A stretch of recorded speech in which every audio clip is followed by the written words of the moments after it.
ಇದು ಏನು ಮೊನ್ನೆ ಒಂದು 3-4 ದಿವಸ ಹಿಂದಗಡೆ ಒಂದು ನ್ಯೂಸ್ ಚಾನಲಲ್ಲಿ ನಮ್ಮ ಗ್ರಾಮದ ಲೀಲಾವತಿ ಅನ್ನೋರು ನನ್ನ ಮೇಲೆ ಒಂದು ಅಪಪ್ರಚಾರ ಮಾಡಿದರು. ಅದು ಶುದ್ಧ ಸುಳ್ಳು ಸರ್. ಏನು ಇದ್ದಾರೆ ನಮ್ಮ ಹೆಸರು ಪ್ರಸ್ತಾಪ ಮಾಡಿ ಯಾಕೆ ನಮ್ಮನ್ನ ಹಾಳು ಮಾಡೋದು? ಅಣ್ಣ ತಮ್ಮಂದರು ಜಮೀನು ವಿರೋಧಕ್ಕೆ ಗಲಾಟೆ ಮಾಡಿಕೊಂಡು ನನ್ನ ಹೆಸರನ್ನ ವಿನಾಕಾರಣ ಸೇರಿಸ್ತಾರೆ ಸರ್. ಈ ವಿಚಾರವಾಗಿ ಕೋರ್ಟಲ್ಲಿ ಆದೇಶ ಆಗಿದೆ.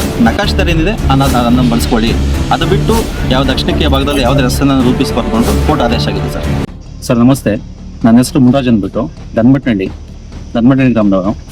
ಇದು ಏನು ಮೊನ್ನೆ ಒಂದು 3-4 ದಿವಸ ಹಿಂದ್ಗಡೆ ಒಂದು ನ್ಯೂಸ್ ಚಾನಲಲ್ಲಿ ನಮ್ಮ ಗ್ರಾಮದ ಲೀಲಾವತಿ ಅನ್ನೋರು ನನ್ನ ಮೇಲೆ ಒಂದು ಅಪಪ್ರಚಾರ ಮಾಡಿದರು. ಅದು ಶುದ್ಧ ಸುಳ್ಳು ಸರ್. ಇದು ಏನಾಗಿದೆ ಅಂದರೆ, ಲೀಲಾವತಿಯವರು ತೋಟದ ಮನೆಯಲ್ಲಿ ಮನೆ ಕಟ್ಕೊಂಡಿದ್ದಾರೆ. ಸರ್ವೆ ನಂಬರ್ 22ರಲ್ಲಿ ಮನೆ ಕಟ್ಕೊಂಡಿದ್ದಾರೆ. ನಮ್ಮ ಜಮೀನು ಅವರ ಜಮೀನು ಪಕ್ಕದೇ ಇದೆ, ಮುಂದಕ್ಕಿದೆ. ಸರ್ವೆ ನಂಬರ್ 21/3 1 ಎಕರೆ 38 ಗುಂಟೆ ಜಮೀನಿದೆ. ಇದು ಜಮೀನು ಬಂದು ನಾವು 3 ಜನ ಅಣ್ಣ ತಮ್ಮಂದರು ವಿಭಾಗ ಮಾಡ್ಕೊಂಡು ಉಳುಮೆ ಮಾಡ್ಕೊತಾ ಇದ್ದೀವಿ. ಇದು ಅವ್ರ ಅಣ್ಣ ತಮ್ಮಂದರು ಜಮೀನು ವಿರೋಧಕ್ಕೆ ಗಲಾಟೆ ಮಾಡಿಕೊಂಡು ನನ್ನ ಹೆಸರನ್ನ ವಿನಾಕಾರಣ ಸೇರಿಸ್ತಾ ಇದ್ದಾರೆ ಸರ್. ಮತ್ತೆ ಈ ದಾರಿ ವಿಚಾರವಾಗಿ ಕಂದಾಯ ಅಧಿಕಾರಿಗಳನ್ನ ಕರ್ಕೊಂಡ್ಬಂದ್ರು.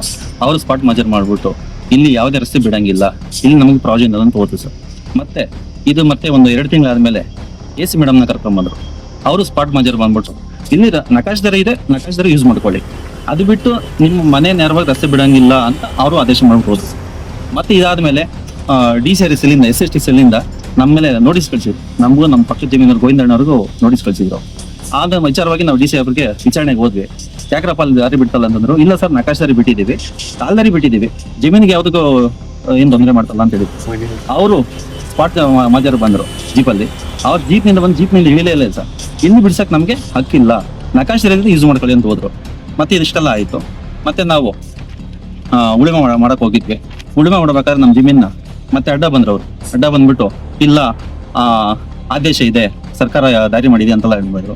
ನಾವು ಉಳುಮೆ ಮಾಡಕ್ಕೆ ಹೋದ್ರಿ. ನಾನು ನಮ್ಮ ತಾಯಿ ಡಿಸೆಂಬರ್ 25 ಉಳುಮೆ ಮಾಡಕ್ಕೆ ಹೋದ್ವಿ.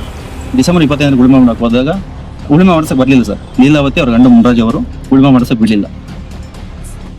ಮತ್ತೆ ನಾನು ಮನೆ ಬಂದ್ಬಿಟ್ಟು ವಾಪಸ್ಸು ಮತ್ತೆ ನಮ್ಮ ತಾಯಿನ ಹೊಡೆದ್ರು ಸರ್. ಅದು ಸ್ಟೇಷನಲ್ಲಿ ಕಂಪ್ಲೇಂಟ್ ಕೊಟ್ಟಿದ್ವಿ, ಅದು NCRL ಆಗಿದೆ. ಮತ್ತೆ ನಮ್ಮ ತಾಯಿನ ಹೊಡೆದ್ರು, ಬೆಂಗಳೂರು ಸ್ಟೇಷನ್ಗೆ ಕಂಪ್ಲೇಂಟ್ ಕೊಟ್ವಿ, NCRL ಆಯಿತು.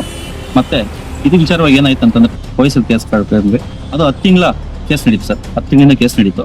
ಅದು ಮತ್ತೆ ಈ ವಿಚಾರವಾಗಿ ಕೋರ್ಟಲ್ಲಿ ಆದೇಶ ಆಗಿದೆ. ನಕಾಶ್ ದರ ಏನಿದೆ ಅನ್ನೋದನ್ನು ಬಳಸ್ಕೊಳ್ಳಿ, ಅದು ಬಿಟ್ಟು ಯಾವ ದಕ್ಷಿಣಕ್ಕೆ ಭಾಗದಲ್ಲಿ ಯಾವುದೇ ರಸ್ತೆಯನ್ನು ರೂಪಿಸಬಾರ್ದು ಅಂತ ಕೋರ್ಟ್ ಆದೇಶ ಆಗಿದೆ ಸರ್.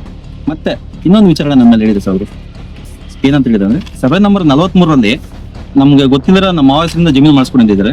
ಇದೇನು ಮಾಡಿಸ್ಕೊಂಡಿದ್ರೆ ನಾವು ಔದಿಕತೆ ಮಾಡ್ಕೊಂಡಿದ್ದೀವಿ ಸರ್. ಔದಿಕತೆ ಮಾಡ್ಕೊಂಡು ನಾವು ಇನ್ನೇನು ವಿಭಾಗ ಯಾರು ಆಗಿಲ್ಲ ಸರ್. ಅವರು ಪೌತಿಕತೆ ಮಾಡ್ಕೊಂಡು ನಾವು ಪೌತಿಕತೆ ಆಗಿದೆ. ಇಬ್ರು ಇದು ಏನು ಸರ್ವೆ ಕಟ್ಟಿ ಆದ್ರೆ ಇಬ್ರು ಎಷ್ಟಿಟ್ಕೊಂಡೆ ಅಂತ ಇಷ್ಟ ತೋರಿಸುದು ಸರ್. ಮತ್ತೆ ಇನ್ನೊಂದಿದೆ ಸರ್, ಇದು ಅವ್ರವ್ರ ಜಗಳ ಆಡ್ಕೊಂಡು ಉದ್ದೇಶಪೂರ್ವಕವಾಗಿ ನನ್ನ ಹೆಸರನ್ನು ತಂದಿದ್ದಾರೆ. ಮತ್ತೆ ಏನು ನನ್ನ ಹೆಸರನ್ನ ಅವ್ರ ಜಗಳಲ್ಲಿ ಅವ್ರವ್ರ ಅಣ್ಣ ತಮ್ಮ ಜಗಳ ನನ್ನ ಹೆಸರು ಪ್ರಸ್ತಾಪ ಮಾಡಿದ್ರು. ಇದು ಶುದ್ಧ ಸುಳ್ಳು ಸರ್. ನಮಗೂ ಲೀಲಾವತಿಯವರಿಗೂ ರಸ್ತೆ ಬಗ್ಗೆ ಕೋರ್ಟಲ್ಲಿ ಕೇಸ್ ಇತ್ತು. ಈ ಕೋರ್ಟಲ್ಲಿ ನಮಗೆ ಕಾನೂನು ರೀತಿಯಲ್ಲಿ ಹೋರಾಟ ಸಿಕ್ಕಿದೆ. ನಮಗೆ ಇಂಜೆಕ್ಷನ್ ಆರ್ಡರ್ ಆಗಿದೆ ಸರ್ ನಮಗೆ ಸರ್. ಮತ್ತೆ ಏನು ನನ್ನ ಹೆಸರನ್ನ ಅವ್ರ ಜಗಳಲ್ಲಿ ನನ್ನ ಹೆಸರನ್ನ ಪ್ರಸ್ತಾಪ ಮಾಡಿದ್ರು. ಇದು ಶುದ್ಧ ಸುಳ್ಳು. ನಾವು ಕಾನೂನು ಮುಖಾಂತರ ಹೋಗಿ ಕೋರ್ಟಲ್ಲಿ ನಮಗೆ ಇಂಜೆಕ್ಷನ್ ಆರ್ಡರ್ ಆಗಿದೆ.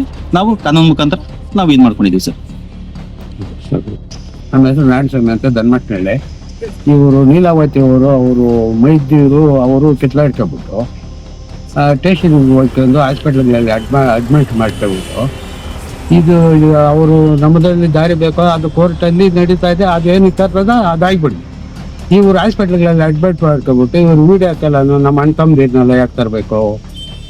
ಇಲ್ಲ ನಾವೇನೋ ಅವ್ರಿಗೆ ಹೋಗಿ ಹೇಳ್ಕೊಟ್ಟಿದ್ದೀವ? ಇಲ್ಲ ನಾವೇನೋ ಹೋಗಿ ಅವ್ರಿಗೆ ಹೇಳ್ಕೊಟ್ಟಿದ್ರೆ ನೀವು ಕಣ್ಣಲ್ಲಿ ಕಂಡಿದ್ದರೆ ನೀವು ಏನು ಶಿಕ್ಷೆ ಬೇಕಾದ್ರೆ ಮಾಡಿ, ನೀವು ಶಿಕ್ಷೆಗೆ ನಾವು ತಲೆಬಾಗ್ತೀವಿ. ಏನು ಇದ್ದಾರೆ ನಮ್ಮ ಹೆಸರನ್ನ ಪ್ರಸ್ತಾಪ ಮಾಡಿ ಯಾಕೆ ನಮ್ಮನ್ನ ಹಾಳು ಮಾಡೋದು? ನಮಗೂ ಯಾವ ಸಂಬಂಧನೂ ಇಲ್ಲ. ವಿನಾಕಾರಣ ನಮ್ಮ ಹೆಸರು ತಗೊಂಬಂದು ನಮ್ಮ ಹೆಸರನ್ನ 3 ಜನ ಅಣ್ಣ ತಮ್ಮದಿರನ್ನ ಹೆಸರು ಹೇಳ್ಕೊಂಡು ಆ ಗಲಾಟೆಗೂ ನಮಗೂ ಯಾವುದೇ ಸಂಬಂಧ ಇಲ್ಲ. ನಮ್ಮ ಹೆಸರುಗಳ ಹಾಳು ಮಾಡ್ತಾವೆ.